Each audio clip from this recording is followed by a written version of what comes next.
Cap rate is the single most used metric in commercial and investment real estate.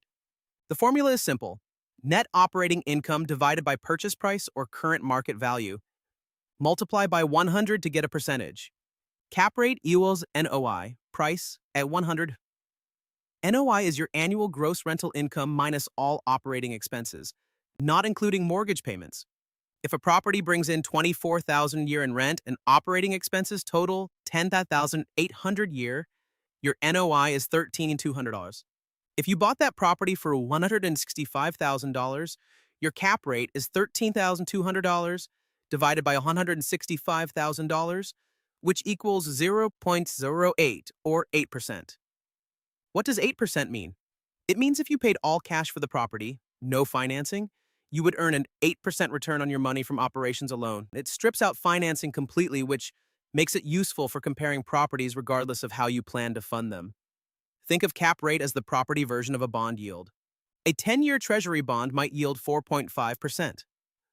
A rental property with an 8% cap rate yields nearly double that, but with more risk, more work, and less liquidity.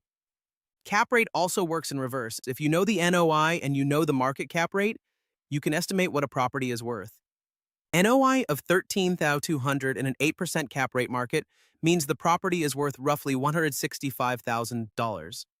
In a 6% cap rate market, that same NOI values the property at $220,000. Same income, different value because of demand and perceived risk. This reverse calculation is how commercial appraisers value income properties. They do not use comparable sales the way residential appraisers do.